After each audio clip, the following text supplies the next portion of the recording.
This channel does not promote any violent, harmful, or illegal activities. All content provided by this channel is meant for an educational purpose only. Gulshan কলোনির বিষয়টি তো আগেও সবার সামনে এসেছিল। ওখানে রোহিঙ্গা, বাংলাদেশি মুসলিম তাদের আঁকড়া প্রায় 3000 ভোটার, জনসংখ্যা হচ্ছে প্রায় 2 লাখ। মানে কি ভয়ঙ্কর বোমের উপরে আমরা বসে আছি, বুঝতে পারছেন?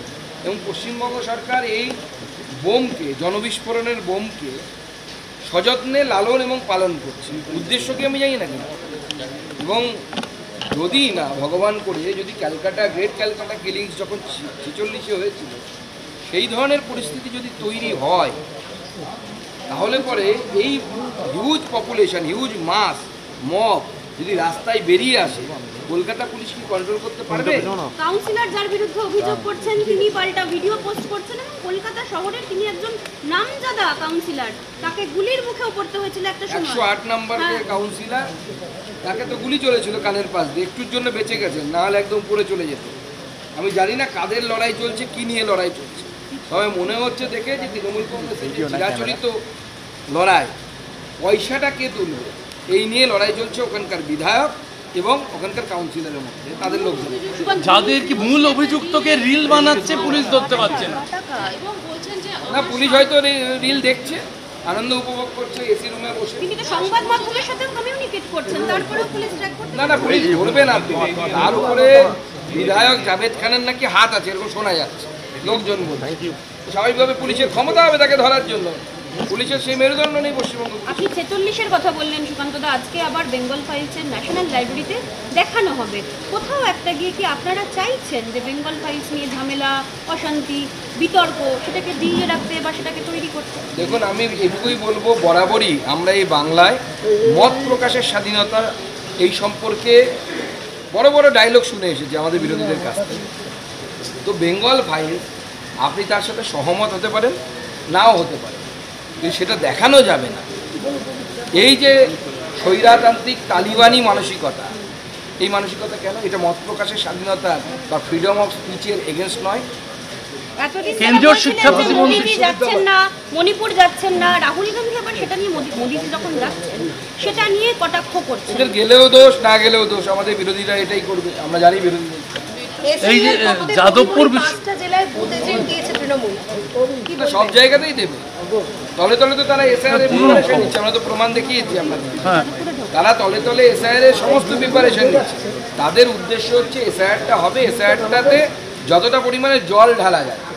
তবে আমি বলবো যে যেভাবে চেষ্টা হয়েছে, এই যে স্বাস্থ্যসাথী কার্ডকে প্রমাণ হিসেবে, নাগরিকত্বের প্রমাণ নাকি স্বাস্থ্যসাথী কার্ড, বাবা এটা যদি হয় তাহলে তো কুণাল ঘোষ সততার প্রতীক হয়ে যায়। তো এই জায়গা থেকে নির্বাচন কমিশন এসআইআরকে রক্ষা করবে, এটাই আমাদের হচ্ছে দাবি। কেন্দ্রীয় শিক্ষা প্রতিমন্ত্রীর কাছে আমার প্রশ্ন, যাদবপুর বিশ্ববিদ্যালয় বাংলার একটি প্রাইম ইনস্টিটিউট, হয়তো দেশেরও, সেই ধরনের জায়গায় বছরের পর বছর আবার একজন ছাত্রীর মৃত্যু হলো। এর আগে আমরা এক ছাত্রের র্যাগিং কাণ্ডের সামনে এসেছিল তথ্য। সার্বিকভাবে যাদবপুর নিয়ে আপনাদের ভাবনা কি? দেখুন, আমি অন্ততপক্ষে গভীরভাবে চিন্তিত, কারণ ছাত্র বা ছাত্রীদের সুরক্ষার জন্য যাদবপুর বিশ্ববিদ্যালয়ে বেশ কিছু পদক্ষেপ নেবার কথা ছিল, কিন্তু কোনো কারণে সেই পদক্ষেপগুলো এখনো পর্যন্ত বিশ্ববিদ্যালয় কর্তৃপক্ষ বা রাজ্য সরকার করে উঠতে পারেনি। আমার যেটা মনে হয়, প্রথমত এই ধরনের পুকুরগুলো বা জলাশয় যেগুলো আছে সেগুলোকে ফেন্সিং দিয়ে ভালো করে ঘিরে দেওয়া দরকার, এবং সেখানে রাত্রিকালীন প্রবেশ আমার মতে নিষিদ্ধ হওয়া উচিত, বা হলে পরেও সেখানে পারমিশন নিয়ে কোনো ফেস্ট হতে পারে, কোনো আপত্তি নেই। কিন্তু রাতের অন্ধকারে একজন ছাত্র বা ছাত্রী, সে যেই হোক না কেন, তারা যদি ওই পুকুর পাড়ে পৌঁছে যায় এবং কোনো অঘটন ঘটে, তাহলে পরে সেই দায়টা তো বিশ্ববিদ্যালয় কর্তৃপক্ষের উপরে চাপবে।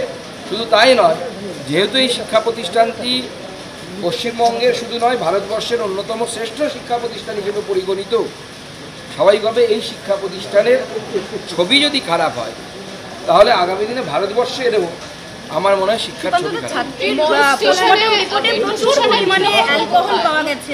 এই বিশ্ববিদ্যালয়ে স্থায়ী উপাচার্য নেই, স্থায়ী সিকিউরিটি গার্ড নেই, 8টা অবধি পারমিশন ছিল, কিন্তু তারপরেও 10টার পরে ওই পড়ুয়া ছিলেন, তিনি ওখানকার আবাসিকও নন।